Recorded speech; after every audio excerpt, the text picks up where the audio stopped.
दोस्तों हमारी आज की कहानी बहुत ही ज्यादा गर्म और हॉट है, जिसे देख के आपका भी टुनटुना जग उठेगा। सो मूवी को ध्यान से और संभल के देखना। लेकिन दोस्तों मैं आपको बता दूं, ये मूवी की स्टोरी थोड़ी वियर्ड है, जो हमारे देश के कल्चर के हिसाब से बिल्कुल भी सुटेबल नहीं है। दोस्तों हमारी आज की कहानी एक लड़के के बारे में जो होमोसेक्सुअल होता है, लेकिन उसकी मदर उसे सेक्स करना सिखाती है। सो अब इंट्रो काफी हुआ, चलिए आते हैं वीडियो पर दोस्तों वीडियो पे आने से पहले आपसे एक रिक्वेस्ट है कि आप लोग अपने वीडियो देखने का रिस्पॉन्स जरूर दें, वीडियो को लाइक या डिसलाइक करके या फिर अपने ओपिनियन कमेंट में देके। हमारी मूवी का नाम है सेवेज ग्रेस, जो साल 2007 में रिलीज हुई थी। मूवी के स्टार्ट में हम बारबरा नाम की काफी ब्यूटीफुल लेडी को देखते हैं, साथ ही उसके हस्बैंड ग्रूक को देखते हैं। इन दोनों का एक बेटा भी है जिसका नाम टोनी है, लेकिन ग्रूक अपने बेटे टोनी को ज्यादा प्यार नहीं करता। वहीं उसकी माँ बारबरा टोनी को काफी प्यार करती है। अब ये दोनों लोग एक पार्टी में जाने के लिए रेडी होती हैं, लेकिन अपने बेटे के देखभाल के लिए वो मेड को घर पर ही रोक के जाते हैं। अब पार्टी में आने के बाद यहाँ के सारे आदमी बारबरा को ही देखते हैं, क्योंकि बारबरा सचमुच काफी हॉट एंड सेक्सी लग रही थी। फिर फाइनली बारबरा एक टेबल पे बैठ जाती है और अपने दोस्तों के साथ डिनर करती है, जहाँ बारबरा अपनी एक फ्रेंड सुमोन से पूछती है क्या वो $10 मिलियन के लिए किसी इंसान का मीट खा सकती है, पर सुमोन मना कर देती है। फिर बाद में बारबरा अपने हस्बैंड ग्रूक से पूछती है क्या वो $10 मिलियन के बदले सुमोन के साथ सो सकता है, लेकिन ग्रूक बारबरा के इस क्वेश्चन का कोई आंसर नहीं देता। इवन उसे बहुत गुस्सा आता है। अब दोबारा से बारबरा ग्रूक से पूछती है क्या वो पार्टी के बाद मुझे किसी आदमी के साथ भेज सकता है, तो ग्रूक गुस्से से हाँ आप जा सकती हो। और होता भी ऐसा ही है। पार्टी खत्म होने के बाद बारबरा एक अनजान आदमी से लिफ्ट लेती है और उसके साथ चली जाती है, और ग्रूक अपने घर आ जाता है और लेट जाता है। अब रात में बारबरा घर आती है और टोनी को देखने के लिए झुकती है, पर ग्रूक उसे पीछे से काफी अजीब नजरों से देख रहा था। अब हमें कई साल बाद की कहानी दिखाई जाती है, जहाँ टोनी काफी बड़ा हो गया है और वो अपनी मॉम के साथ ही रहता है, क्योंकि उसके डैड ग्रूक अक्सर बिजनेस के लिए बाहर ही रहते हैं। फिर एक दिन बारबरा और टोनी बाहर घूमने जाते हैं, जहाँ बारबरा टोनी से पूछती है बेटे तुम मुझसे कितना प्यार करते हो, तो टोनी बोलता है माँ आपसे मैं दुनिया में सबसे ज्यादा प्यार करता हूँ, आपके लिए कुछ भी कर सकता हूँ। तो बारबरा बोलते क्या सचमुच तुम मेरे लिए कुछ भी कर सकते हो, तो टोनी बोलता है हाँ माँ। फिर कुछ दिन बाद ग्रूक अपने फ्रेंड्स दोस्तों को घर लेके आता है और अपनी फैमिली टोनी और बारबरा से इंट्रोड्यूस करवाता है। लेकिन बारबरा अपने बेटे टोनी को इंट्रोड्यूस करवाते हुए बोलती है कि मेरे बेटे को काफी अच्छी फ्रेंच आती है और ये आप लोगों को एक फ्रेंच बुक पढ़ के दिखाएगा। लेकिन टोनी फ्रेंच बुक को बहुत ही कम यानी अच्छे से नहीं पढ़ पाता। तो एक गेस्ट टोनी का काफी मजाक उड़ाता है और बोलता है तुम बोल रही थी कि इसको काफी अच्छी फ्रेंच आती है, इसने तो एक वर्ड भी नहीं पढ़ पाया। अपने बेटे का मजाक उड़ाने पे बारबरा उन गेस्ट से काफी गुस्सा हो जाती है और उन्हें चिल्लाते हुए घर से बाहर निकाल देती है। अब ग्रूक भी बारबरा से गुस्सा होकर रात में एक होटल में जाकर रुकता है, लेकिन रात में बारबरा ग्रूक को मनाने के लिए होटल में जाती है, लेकिन वो मनाने की वजह उसके साथ वहीं डुपचुक करने लगती है, यानी आप समझ गए वो क्या करने लगती है। फिर अगली सुबह ये दोनों लोग घर आते हैं तो देखते हैं कि टोनी के बिस्तर में कोई और लड़का सो रहा है और टोनी बाथरूम में नहा रहा है। लेकिन ये देख ग्रूक को काफी गुस्सा आता है और यहाँ हमें पता चलता है कि हमारे टोनी भाई थोड़े से बीच के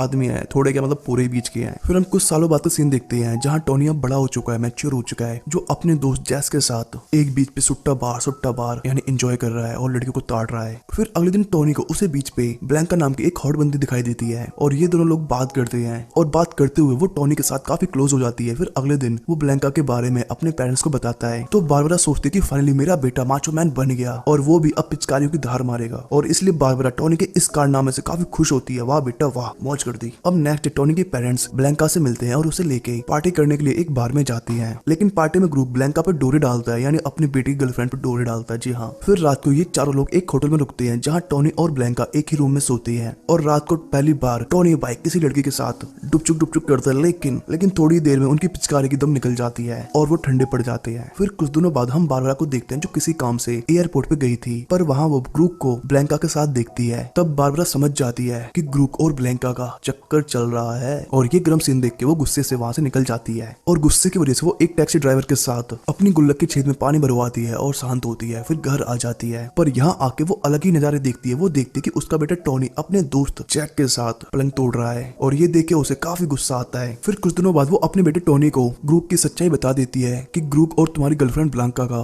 नैन मटक्का चल रहा है। फिर कुछ दिनों बाद अकेला होने की वजह से बारबरा भी एक फ्रेंड बना लेती है, जिसका नाम सैम होता है, और वो उसी के साथ रहती थी, और सैम भी उसका काफी अच्छे से ख्याल रखता था, मतलब उसकी सारी जरूरतें पूरी करता था जो ग्रूक पूरा नहीं कर पाता था, समझ रहे हो ना। फिर नेक्स्ट टोनी भाई सैम से बात करते हुए देखे जाते हैं, जहाँ टोनी को पता चलता है कि सैम भी टोनी का एक जुड़वा भाई है, यानी वो भी एक होमोसेक्सुअल है, समझ रहे हो ना, मतलब बीच का थोड़ा सा यहाँ हो सकता है, लेकिन बीच का कंफर्म है। फिर नेक्स्ट जब वो नहा के आता है तो वो बेड पे सैम और अपनी मॉम को देखता है, तो वो भी इस मोमेंट को एंजॉय करने के लिए उनके साथ में लेट जाता है। पर नेक्स्ट डे बारबरा सैम को अपने बेटे के साथ ऐसा करने करने के लिए काफी डांटती है कि तुझे मेरे बेटे के साथ ऐसा नहीं करना चाहिए। अब कहीं ना कहीं टोनी अपने डैड ग्रुप को एक और मौका देना चाहता था, तो इसलिए वो एक लेटर लेके ग्रुप के घर जाता है और वो उस लेटर को बाहर मिट्टी में छिपाने लगता है। लेकिन ब्लैंका उसे ऐसा करते हुए देख लेती है और वो बाहर आती है, पर टोनी लेटर को वही मिट्टी में गाड़ के भाग जाता है। और इस लेटर में लिखा था कि डैड हमें आपकी बहुत जरूरत है, प्लीज आप वापस आ जाओ। और इधर घर पे बारबरा एक पेंटिंग बना रही थी और पेंटिंग बनाते हुए वो रोने लगती है कि तभी उसके पास सैम आता है और उसे संभालते हुए ये दोनों लोग पलंग तोड़ क्रिया आरंभ कर देते हैं। इधर टोनी भाई जब घर आते हैं तो वो देखते हैं सैम और उसकी मदर लगे पड़े हैं, तो वो भी उनको ज्वाइन करता है और फिर ये तीनों लोग थ्रीसम खेलते हैं। फिर कुछ दिनों बाद सैम भाई को टोनी और बारबरा को छोड़ के दूसरे शहर जाना पड़ता है और भाई इन्हें बाय बोल के चले भी जाते हैं। पर काफी दिन बीतने के बाद बारबरा अकेले होने की वजह से डिप्रेशन महसूस करती है। इवन वो कई बार तो सुसाइड करने की कोशिश भी करती है, लेकिन टोनी उसे बचाने के लिए जल्दी से हॉस्पिटल ले जाता है। फिर नेक्स्ट डे ग्रूक और बारबरा की एक फ्रेंड टोनी से मिलने आती है। वो टोनी को बताती है कि तुम्हारे डैड ग्रूक अजीब ही किस्म के साइको इंसान है और वो बिल्कुल भी ठीक आदमी नहीं है, तो तुम लोगों को उनसे दूर ही रहना चाहिए। फिर कुछ दिनों बाद हम बारबरा और टोनी को एक फ्यूनरल में देखते हैं जहाँ ग्रूक और ब्लैंका भी आए होते हैं, लेकिन ग्रूक अपने बेटे टोनी और बारबरा से बिल्कुल भी बात नहीं करता। और अब कुछ महीनों बाद बारबरा और टोनी लंदन शिफ्ट हो जाते हैं, जहाँ बारबरा और टोनी नए नए दोस्त बना लेते हैं। फिर कुछ दिनों बाद बारबरा अपनी एक फ्रेंड के साथ मिलने जाती है और घर आके टोनी बारबरा को बताता कि मेरा भी एक गे फ्रेंड बन गया है। और ये सुन के बारबरा को अच्छा नहीं लगता कि उसका बेटा एक गे है, तो इसलिए वो उसकी इस आदत को छुड़ाने के लिए उसे सेड्यूस करने की कोशिश करती है। और सेड्यूस करते हुए ये दोनों लोग खुदाई शुरू कर देते हैं और काफी दिनों तक ये लोग ऐसा ही करते हैं। लेकिन पता नहीं क्यों कुछ दिनों बाद टोनी की दिमागी हालत खराब हो जाती है और फिर इसके कुछ दिनों बाद टोनी और बारबरा में किसी बात को लेकर लड़ाई हो जाती है और साइको टोनी भाई चाकू से अपनी मोम को मार देते हैं। और मारने के बाद वो पुलिस को कॉल भी करता है और पुलिस के आने तक वो नूडल्स बॉक्स लेके अपनी मदर की डेड बॉडी के पास ही बैठ के खाता है। और जब पुलिस वाले वहाँ आते हैं